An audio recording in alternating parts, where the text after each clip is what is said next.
दंडवत प्रणाम. मी सतीश दादा गुरु भोजराज बाबाजी अमृते. श्री गोपालकृष्ण मंदिर महानुभाव राजेशम तामसा, तालुका हदगाव, जिल्हा नांदेड. प्रथमतः मार्गासी अधिकारण दत्तात्रय प्रभूंच्या श्रीचरणी साष्टांग प्रणिपात करतो. साधनदाता सर्वज्ञ श्री चक्रधर स्वामींच्याही चरणी विनम्र अभिवादन करतो. कैवल्यवासी गुरुमाता तपस्विनी भामाताईजी अमृते, संस्थापक श्री गोपालकृष्ण मंदिर तामसा ताईंची अंतःकरणामध्ये आठवण करतो. विद्या गुरुवर्य आदरणीय बाबांना दंडवत प्रणाम. आदरणीय गुरुवर्य तामसनेवासी दादांनाही दंडवत प्रणाम. श्री गोविंद गुरुकुल महानवाश्रम भानखेडी, ज्या ठिकाणावरून आपली पोथी प्रसारित होते आहे, ऑनलाईनच्या माध्यमातून त्या आश्रमाचे संचालक आदरणीय श्रद्धेय कवीश्वर कुलाचार्य कारंजेकर बाबाजी, बाबांनाही दंडवत प्रणाम. आणि ज्यांच्या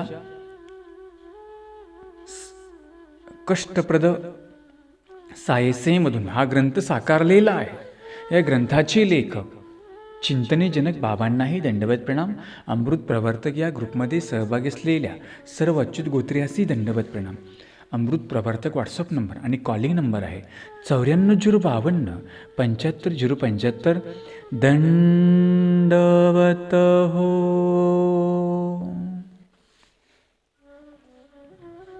आपण श्री दत्तकवच महाभाष्याची 11वी टीका प्रारंभ केलेली आहे. आपण कदा योगम कदा भोगम हा श्लोक पाहत आहोत. काल आपण बघितलं की दत्तात्रय प्रभूंचं कधी वर्तन हे भोग्यासारखं आहे तर कधी योग्यासारखं आहे. परंतु म्हटले परमेश्वर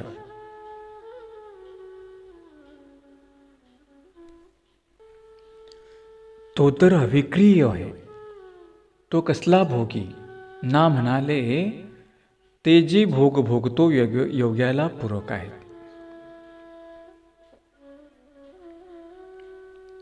दत्तात्रय प्रभूंच्या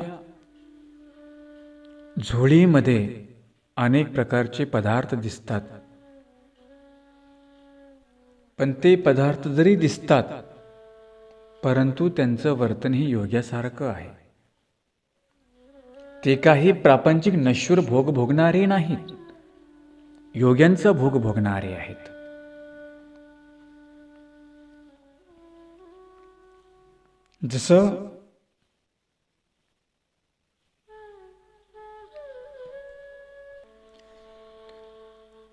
जसं की महानुभावांचा पंच अवतार उपहार हा 56 भोगांचा एक प्रकार आहे. म्हणजे चांगल्या भोगाचं देवाला वावडं नाही आहे. जसं त्या उत्तर भारतामध्ये तिकडे हा 56 भोग दिखाव असा प्रकार आहे.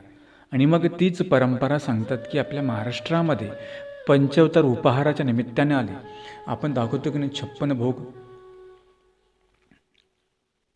म्हणजे ती पदार्थ त्याचा परमेश्वर स्वीकार करतो की नाही. म्हणजे हा परमेश्वर आपल्या भावाचा स्वीकार करतो, आपल्या क्रियेचा स्वीकार करतो. अशा भोगांचं देवालाही वावडं नाही आहे. तो योग्यांचा भोग सांगितलेला आहे, नश्वर भोग नाही. ज्यामध्ये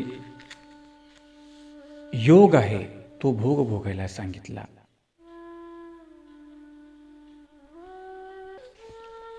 भोग म्हणजे इथे वासनेचा नाही, इथे योग्यांचा भोग सांगितला. जसं आपण परमेश्वराला उपहार दाखवतो, पंचअवतार उपहार, त्यामध्ये 56 प्रकारची पदार्थ असतात आणि ते परमेश्वरी स्वीकार करतात. कधी स्वीकार करतात? तो योगी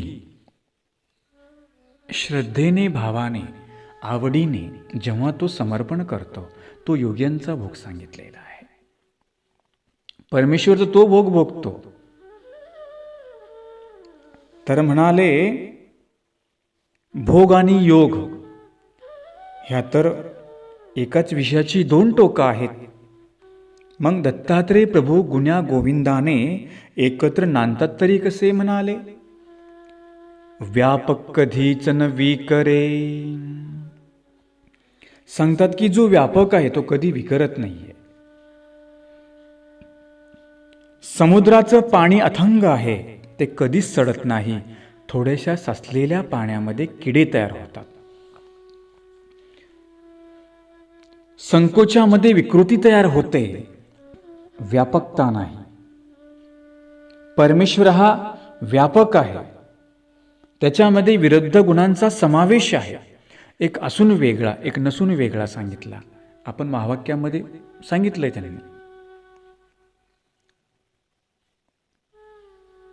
ईश्वर सर्व मध्ये व्यापक आहे, परंतु तो उपद्रव करीत नाही आणि तो अविक्रिय आहे, तो विकरतही नाही. जरी परमेश्वराकडे सगळ्या प्रकारची संभावना आहे, परंतु तो परमेश्वर कशालाही विकरत नाही. जरी तो व्यापक, परमेश्वर सर्व व्यापक आहे, तरी पण परमेश्वर विकरत नाही. न्याय दिला की जर योग आणि भोग परमेश्वराकडे दिसतात, म्हणजे दत्तात्रेय प्रभूंकडे दिसतात, तर म्हणाले ते विकरत असतील. म्हणाले नाही, तो अथंग आहे. जे अथंग असतं ते कधी सडत नाही, ते कधी विकरतही नाही. जसं समुद्राचं त्यांनी प्रमाण दिलं. संकोची बुद्धी असेल की विकृती तयार होते.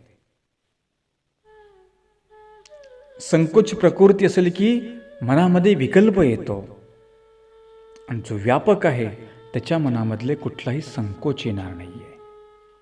योगी कसा सांगितला, तो संकोचित नको, तो व्यापक वृत्तीचा, व्यापक विचारांचा असला पाहिजे.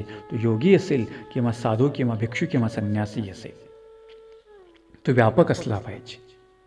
काही काहींची बुद्धी फार छोटी असते, संकोचित असते.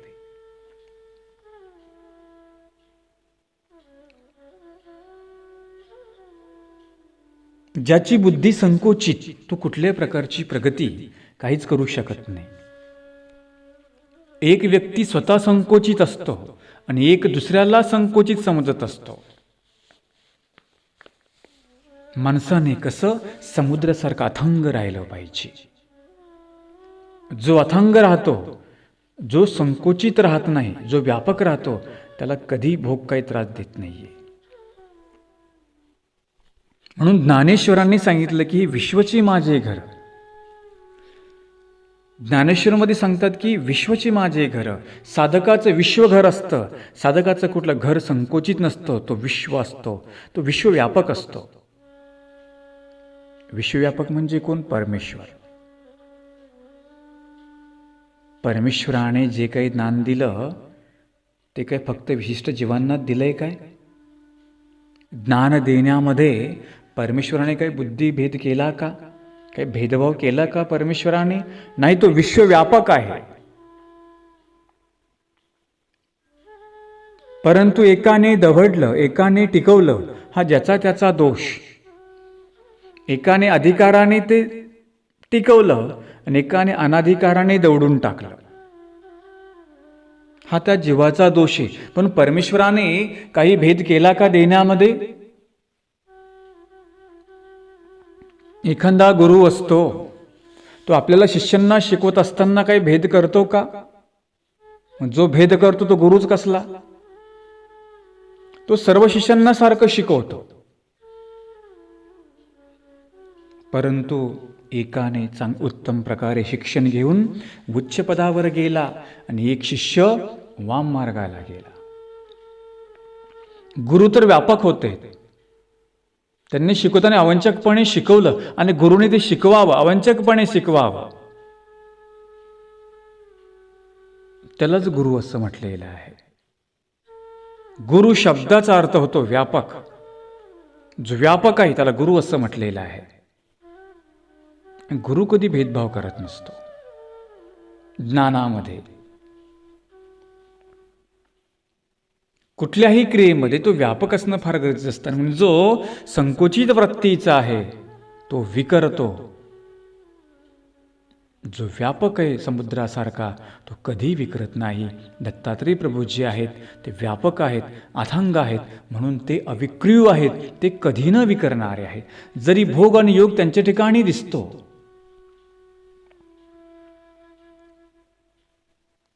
भोग म्हणजे काय? जे पदार्थ भोगताना दिसतात की, परंतु म्हटले त्याच्याही तो वेगळा आहे.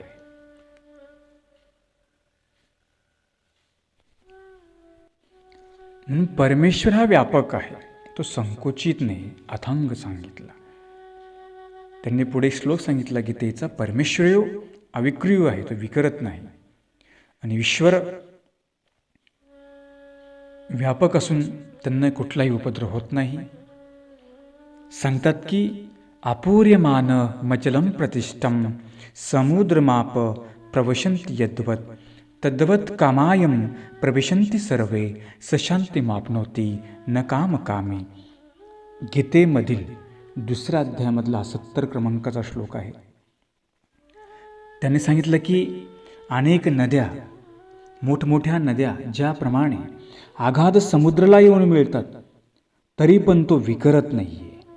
तो समुद्र आपली मर्यादा कधी सोडत नाही, अत्यंत धैर्यशाली राहतो. तसा म्हणाले परमेश्वर दयेचा सागर आहे, तो अविचल असतो, तो कधीही विकरत नाही. सांगतात की ज्याप्रमाणे एखादा साधक आहे, धैर्यशील पुरुष आहे, जितेंद्रिय त्याला म्हटलं, जरी त्या पुरुषाला कामवासनांचे उठाव झाले तरी तो काय करतो, त्यांना आवरतो. जरी काही उल्लेख झाले परंतु त्यांना तो आवरकत्व देतो, तो आपली मर्यादा अवश्य सांभाळतो. जरी किती उठाव झाले एखाद्या साधकाला, धैर्यशील पुरुषाला, तो मात्र तिकडे विकाराकडे जात नाहीये.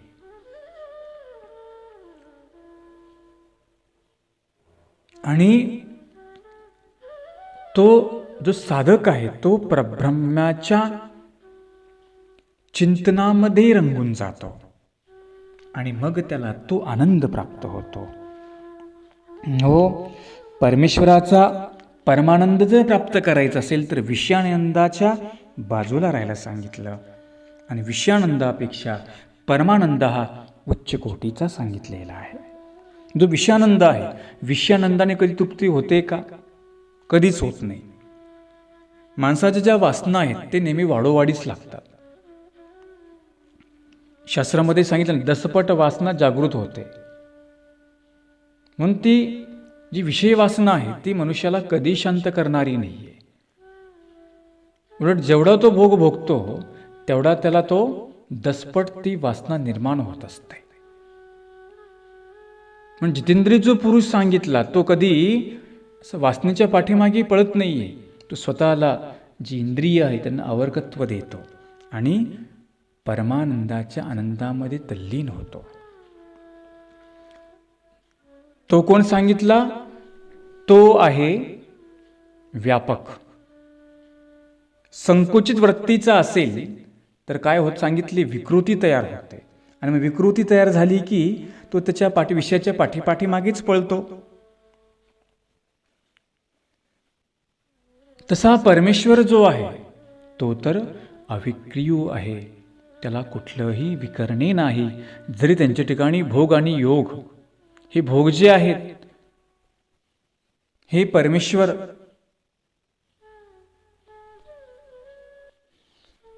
परमेश्वराने मनुष्य देह धारण केला म्हणून मनुष्यवेशाची निमाने परमेश्वराला खावं लागतं, प्यावं लागतं. परंतु त्या पदार्थात ते रममान नाहीये. जसं आपण एखादा जीव आहे तो त्या पदार्थामध्ये रममान होतो, गोडी घेत राहतो, तसं परमेश्वराने सांगितला. आणि जर परमेश्वराने जीवाचा पदार्थ जर स्वीकार केला नसता तर या जीवाचा अधिकार वाढला असता का? नसता वाढला.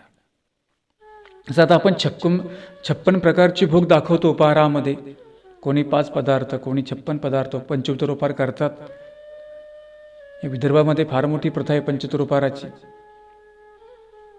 आणि मग काय आहे ते? आपण परमेश्वराला त्या पदार्थांच्या माध्यमातून आळवण्याचा प्रयत्न करतो आहे. हा नाही तो नाही तो पदार्थ परमेश्वर माझा स्वीकार करतील, अशा प्रकारची त्या उपहाराच्या माध्यमातून म्हणजे 56 भोगांच्या माध्यमातून देवाला केलेली प्रार्थना आहे.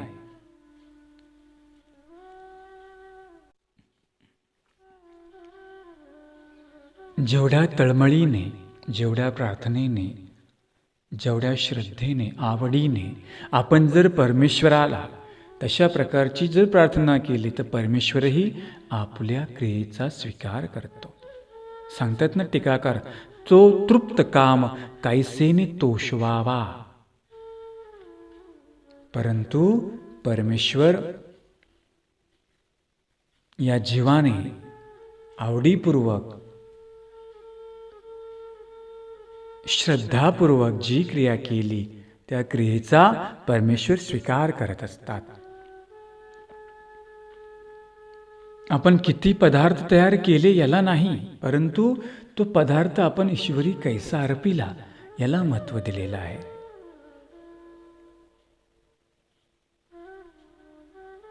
आणि हा योग्यांचा भोग सांगितलेला आहे. तसं म्हणाले परमेश्वर या जीवाची अविद्या छेद करून याला आनंद देणारे आहेत. हा सांगितला योग, मोक्षानुभूतीचा योग सांगितलेला आहे. परमेश्वराकडे दोन्ही बाजू आहेत, भोग आणि योग. परंतु तो जे भोग भोगतात ते जीवाच्या भल्यासाठी आहे. जर परमेश्वराने आपला पदार्थ स्वीकार केला नसता तर आपला अधिकार वाढला असता का? नसता वाढला. जीवाच्या हिताकारणे जो भोग तो परमेश्वर भोग घेतात, म्हणजे पदार्थाच्या माध्यमातून. त्यांच्या पुढे सगळे पदार्थ आहेत, परंतु ते विकरतात का? परमेश्वर म्हणाले विकरत नाहीये. जीव विकरेल, जीव विकरू शकतो. तर म्हणाले जीव भोगाने विकरतात कौनन्याय, यथा सहस्रार्जुन विकरला. परमेश्वर विकरत नाही, परंतु सहस्रार्जुन विकरला. गोपाल कृष्ण महाराज अष्टभोगामध्ये होते, राज्यवेश होता, पण कधी विकरले का ते? नाही. असून ते वेगळे होते. म्हणतात ना गोपाल कृष्ण महाराज हे ब्रह्मचारी होते. सकळ भोग भोगोनी उरला परिब्रह्मचारी. ब्रह्मचारी होते ते. कारण भोग तो मायेसी, ईश्वरासी नाहीये. भोग कोण घेत असते? माया घेते, ईश्वर नाही. ईश्वर फक्त आनंद देण्याचं काम करतात आणि ते स्वतः आपल्या आनंदामध्ये रममाण असतात. ते कुठल्या भोगामध्ये रममाण नसता जीव विकरतो.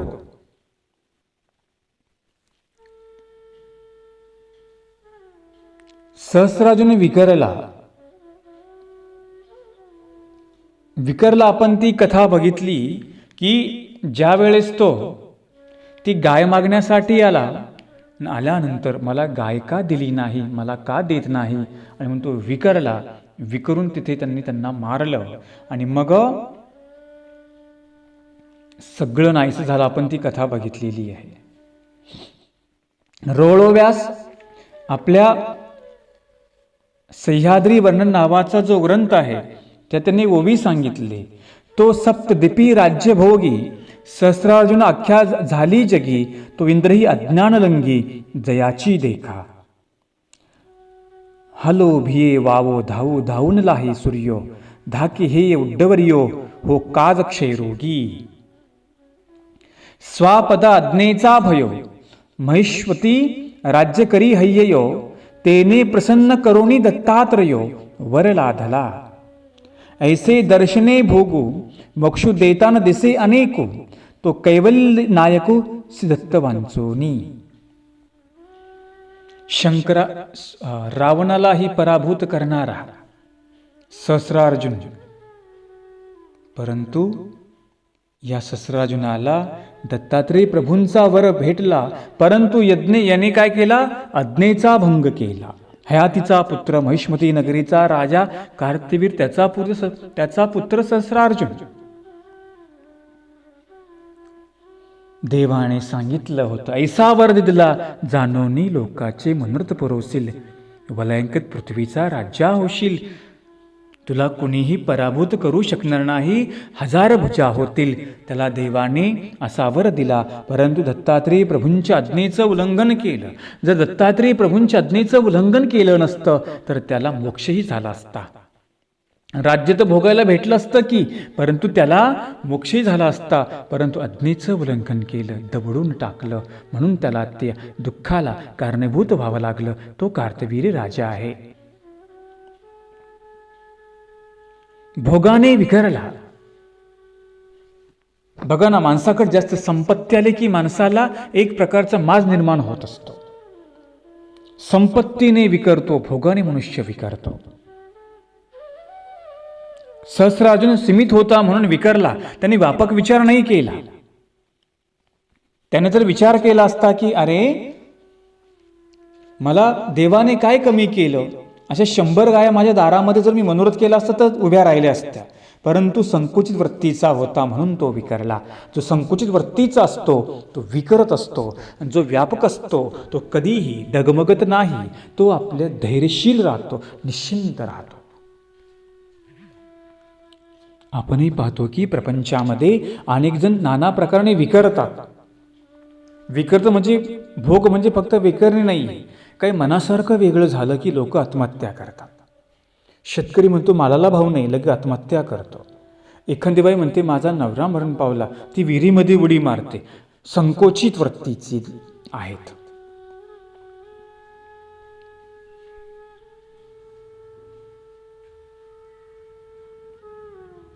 एखादी बाई असते, मनासारखं होत नाही, घरदार सोडून जाते, विकरतो आपण. एखादा स्टुडंट आहे, विद्यार्थी आहे, तो म्हणतो मला मार्क कमी भेटले की तो बिल्डिंग उडी टाकतो किंवा गळफास करतो. काही प्रेमभंग झाला की स्वतःला जाळून घेतात, दुसऱ्यालाही जाळून टाकतात. संकुचित वृत्तीची जीव आहेत. एखादा विचार करेल अरे गेली नाही एक, दुसरी येईलच की, पण आपण विकरून जातो आणि त्या विषयाच्या पाठीमागे लागतो. थोडंफार मनासारखं काही झालं आपण विकरतो, विचलित होऊन जातो. म्हणून जो व्यापक आहे तो कधी विकरत नाही, जो स्थिर आहे तो कधी विकरत नाही. देवाने साधकाला विकरायला नाही सांगितलं. नाही जरी पदार्थ भेटला विकरायचं नाहीये, स्थिर राहायचं. बरोबर दे तुम्हाला दे.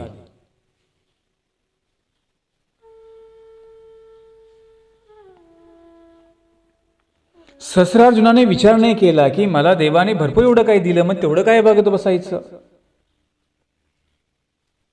जीवाचा स्वभाव तसा आहे. देवाने जरी किती त्याला चांगलं दिलं तर म्हणतात ना, जीवाला दुसऱ्याचा ताटातला भात जास्त दिसतो, त्याला कितीही द्या. आपलं कितीही चांगलं असू द्या, पण तो दुसरीकडे बघल्याशिवाय त्याला राहवतच नाहीये, दुसरीकडे बघणार असतो. का? तो जीवाचा विकरणे स्वभाव सांगितला.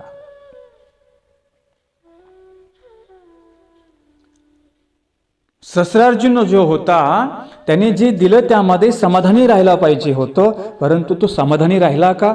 एवढी प्रचंड प्रॉपर्टी, 1000 हत्तींचं बळ दिलं तर ना त्याला काय कमी होतं का?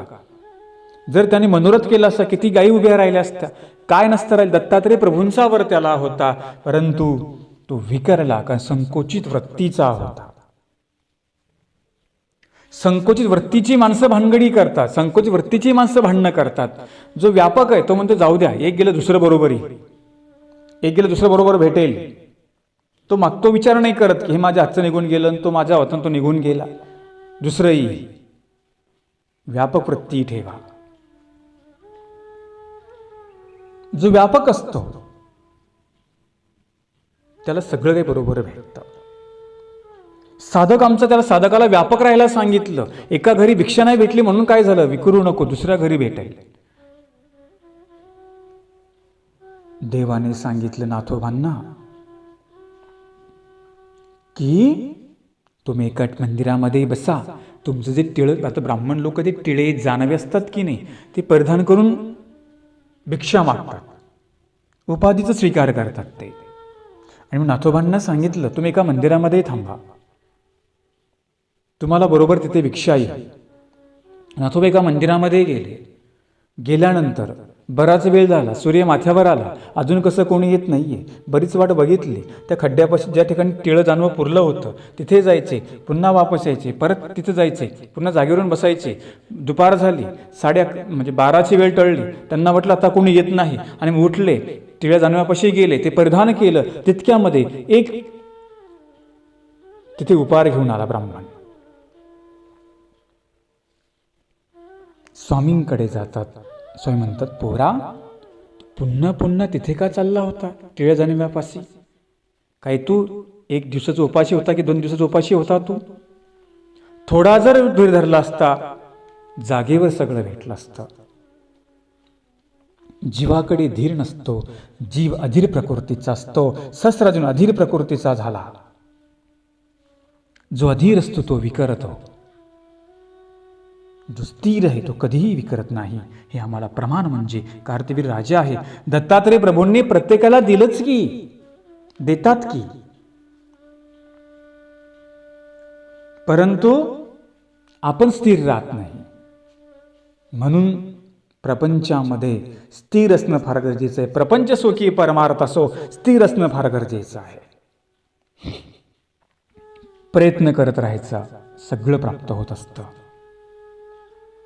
व्यापक दृष्टी ठेवायची, सगळं भेटत असतं. हे आम्हाला कार्तवीर्याचं उदाहरण आहे दत्तात्रय प्रभूंच्या या चरित्रामध्ये. म्हणून परमेश्वर जो आहे तो व्यापक आहे. तुम्ही मागण्यापेक्षा तुम्हाला दुप्पट काही परमेश्वर देतो.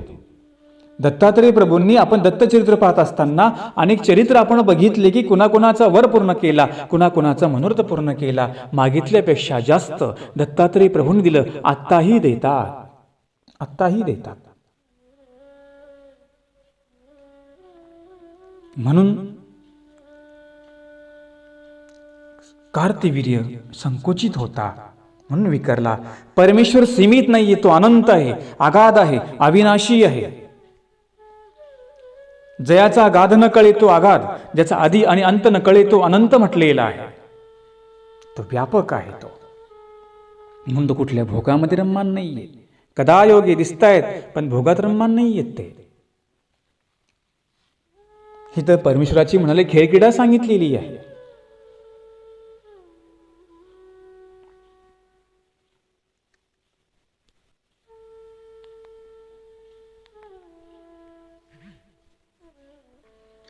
आणि म्हणे दत्तात्रय प्रभूंच्या दर्शनाने निस्तान सुद्धा मोक्ष होतो. न दिसे अनेकू, म्हणजे दत्तात्रय महाराजा तुमच्याशिवाय मोक्ष देणारा, कैवल्य देणारा एक कोणीही या सृष्टीमध्ये नाही. तो कोण आहे म्हणाले? कैवल्य नायकू, कैवल्याचा राजा तो आहे. कैवल्यदान देणारा राजा तो आहे, कैवल्य नायक आहे.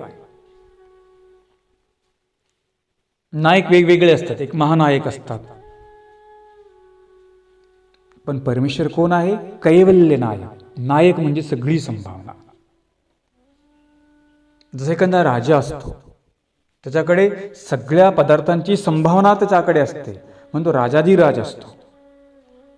त्या म्हणतात की नाही, पण जसा परमेश्वर कोण आहे म्हणाले? देवादिदेव महाराज आणि कैवल्य नायक आहे. त्यांच्याकडे ते जीवाला खऱ्या अर्थानं कैवल्यदान देतात. हा संदर्भ जसा दत्त आणि गोरक्षनाथ संवाद गीतेमध्ये आलेला आहे की परमेश्वर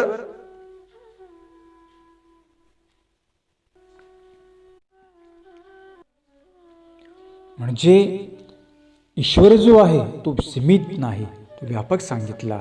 म्हणून सांगतात की दत्तात्रय प्रभू आणि गोरक्षांच्या संवादामध्ये जो अवधूत विष त्यांनी सांगितलेला आहे. दत्तात्रय प्रभूंनी अवधूत विष धारण केला, याचा एक संदर्भ त्या जी गीता आहे, अविनाशी गीता, गोरक्ष आणि दत्तात्रय प्रभू संवाद त्या गीतेमध्ये आलेले सांगतात की तिथे अवधूत शब्द त्यांनी सांगितला.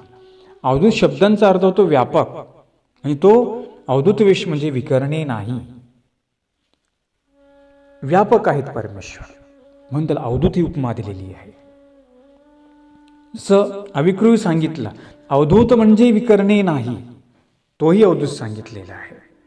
या नाथ संप्रदाय जो नाथ संप्रदाय आहे तो सुद्धा दत्तात्रय प्रभूंना मानतो असा संदर्भ आपण चरित्रामध्ये बघितलाय. म्हणजे गोरक्ष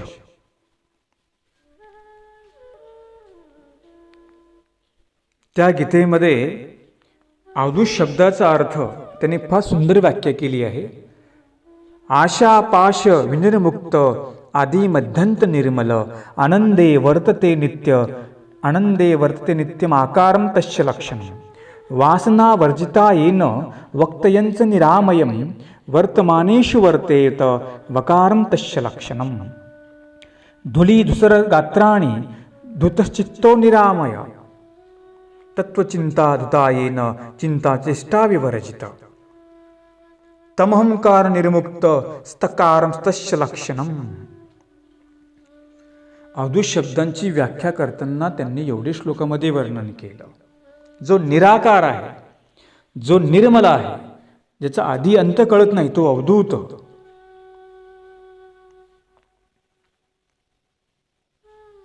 निरामय परमेश्वर आणि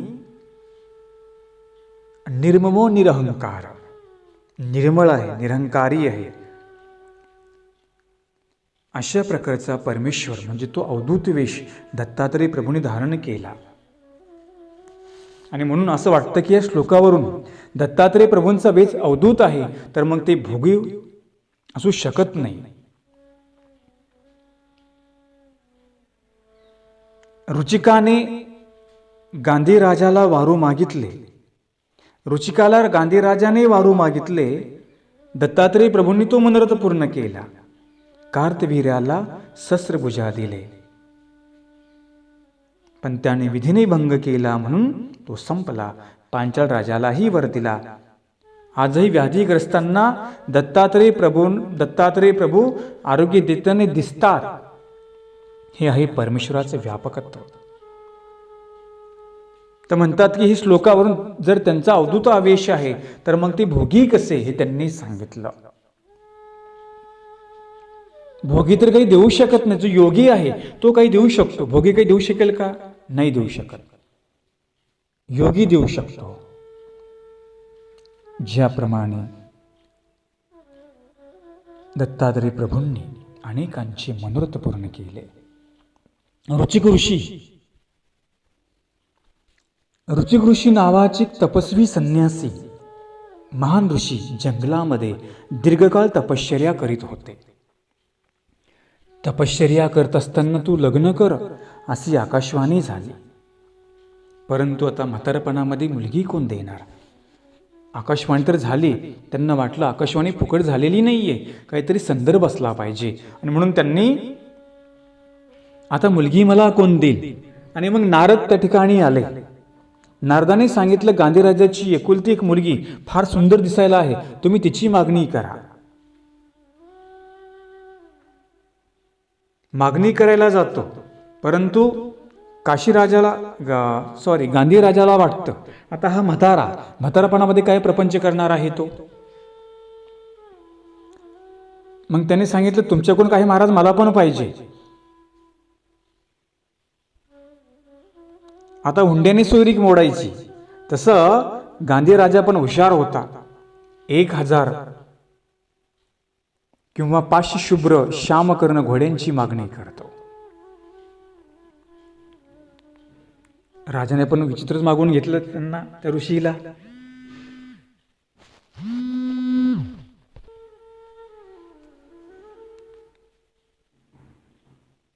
पांढरे शुभ्र श्यामरंग घोड्यांची मागणी करतो. आणि मग हा ऋचिक ब्रह्माला भेटतो. ब्रह्मा सांगतो माझ्याकडे नाहीये, तू माहूरला दत्तात्रय प्रभूंकडे जा. ज्यावेळेस माहूर परिसरामध्ये ऋचिक ऋषी येतात त्या ठिकाणी चिंतन करतात, दत्तात्रय प्रभूंची आराधना करतात. दत्तात्रय प्रभू प्रसन्न होतात. जर तुम्ही माहूर केला असेल देवाच्या भेटीकडे, खाली अर्लक राजा भेट, त्याच्या पुढे ऋचिक ऋषी भेट आणि पुढे यदुराजा भेट, असे ती स्थानं आहेत. ज्यांनी माहूर केलं असेल त्यांना ही स्थान माहिती आहे. त्या स्थानी दत्तात्रेय प्रभूंनी रुचिकाचा मनोरथ पूर्ण केला. त्याला सांगितलं, हे तांदूळ घे आणि जा रुद्रपूरच्या तलावामध्ये टाकायला सांगतात. हे तांदूळ टाक, तुझ्या पाठीमागे घोडे येतील, परंतु तू मागं फिरून बघायचं नाही.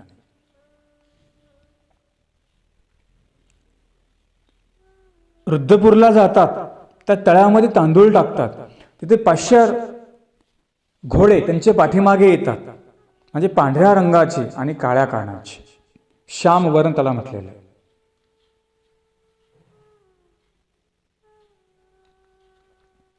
त्याला वाटलं असं असू शकतं, म्हणून त्याने पाठीमागे फिरून बघितलं.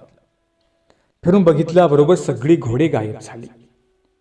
परत तो दत्तात्रेय प्रभूंकडे माहूरला येतो आणि सांगितलं, देवा एकदा मला माफ करा, एकदा मला तर माझं मनोरथ पूर्ण करा. दत्तात्रेय महाराज म्हणतात, तथाच तू जा, तू परत बघा, पुन्हा मागितलं तरी दिलं. गेले ते, आणि मग ते घोडे त्यांच्या पाठीमागे आले. ते घोडे गांधीराजाला दिले. आता गांधीराजाला वाटलं, यांनी तर आपलं जे नियम तो पूर्ण केला. सत्यवती सोबत लग्न झालं. सत्यवतीच्या पोटी जमदाग्नी जन्माला आला, तेजस्वी जमदाग्नी जन्माला आला. तो जमदाग्नी म्हणजे रेणुकेचा पती, परशुरामाचा पिता कोण? जमदाग्नी. हा जमदाग्नी या कार्तवीर्याने मारला.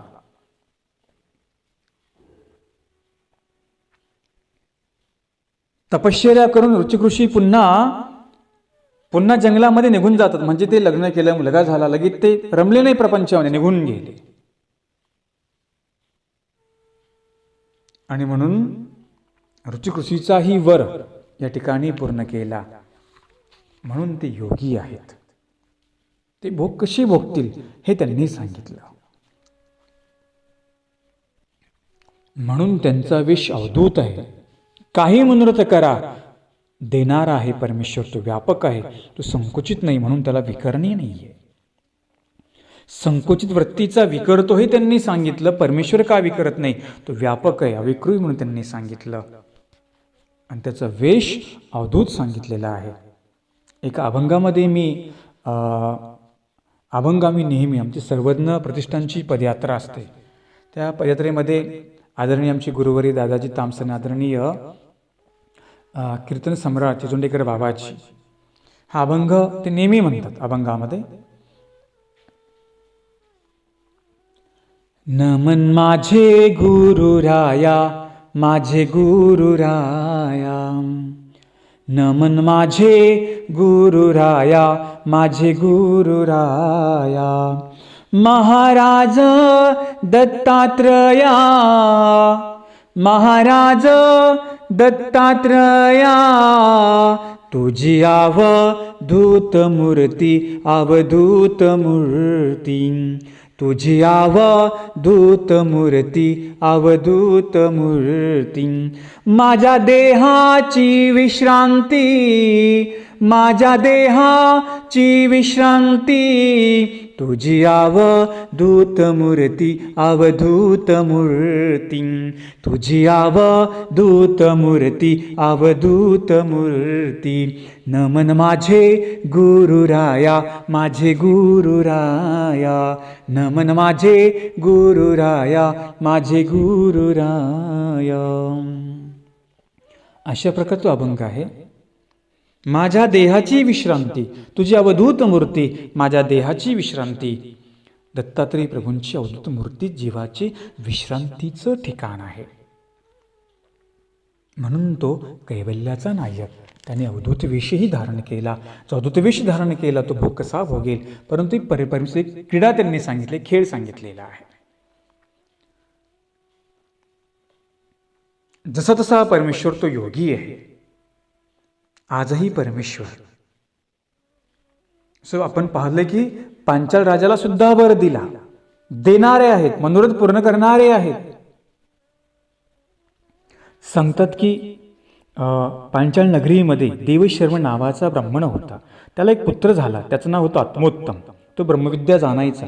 या आत्मोत्तमाला म्हणजे आत्मऋषीला दत्तात्रेय प्रभूंचं दर्शन झालं. आणि मग दत्तात्रेय प्रभूंनी त्यांच्या मस्तकावर श्रीकर ठेवला, संक्रमण केलं.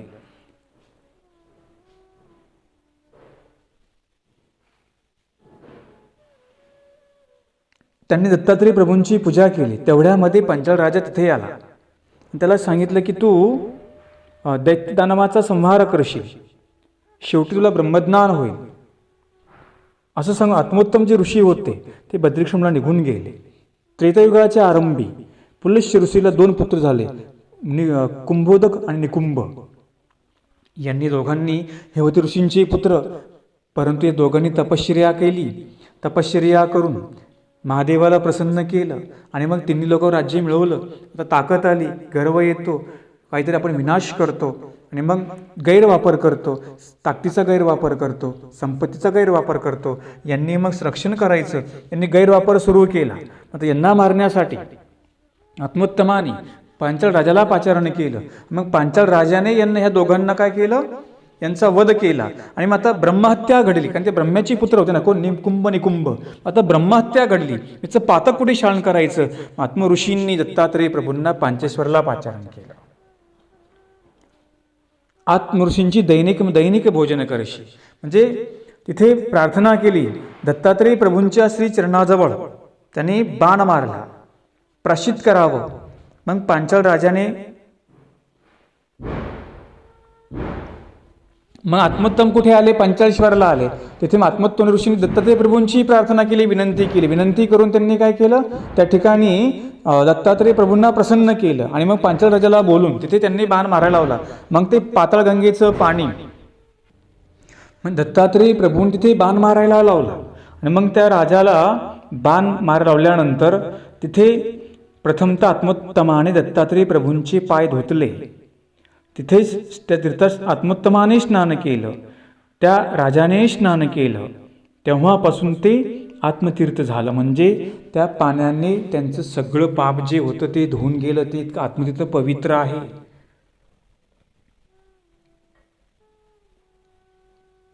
आणि म्हणून जे आत्मतीर्थ आहे, आत्मऋषीने विनंती केली, दत्तात्रय प्रभू विनंतीला मान देऊन तिथे चरण धुतले. म्हणजे पांचाळ राजाला बाण तिथे मारायला लावला, त्याच्याकडून जी हत्या घडली होती त्याने तिथे स्नान केलं. हत्येचं पातक तिथे त्या पाण्याने नासून गेलं, म्हणून तेवढं ते पवित्र. पण कोण, तिथे प्रत्यक्ष परमेश्वर होता. आताही परमेश्वर पांचाळेश्वरला मध्यान्हकाळी भोजनासाठी येतात. आपण त्या आरतीमध्ये उल्लेख पाहतो बघा, कोल्हापूरची भिक्षा करोणी आत्मतीर्थस्थाना, भोजन करिसी नित्य दिनाला, एक प्रहरी सुर राणा. जय जय श्री दत्ता गुणरत्ना, भोजनासी होयाना, उत्तम पत्र षडुरस अन्न, विस्तारिले सगुणा. उत्तम पत्र षडुरस अन्न मी विस्तारून ठेवलंय, आपण भोजनासाठी यावं. अशा प्रकारे कवी त्या ठिकाणी प्रार्थना करतो. आपण ती लीला बघितलं की म्हणजे पांचाळ राजाला कशा प्रकारे वर दिला आणि त्याला त्या दुःखापासून कसं मुक्त केलं. हत्येपासून त्याला काय केलं, दत्तात्रय प्रभूंनी त्याला मुक्त केलं. दत्तात्रय प्रभू हे व्यापक आहेत. जसं आपण कथा पाहिली, रुचिक राजा, पांचाळ राजा यांना दत्तात्रय प्रभूंनी जो मनोरथ होता त्यांचा तो पूर्ण केला.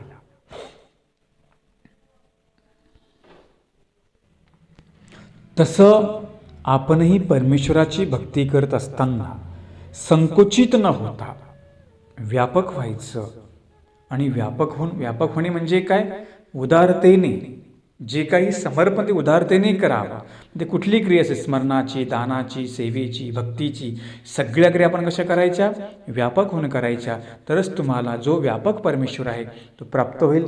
आजच्या भागामध्ये आपण एवढंच बघूया. दंडवत प्रणाम.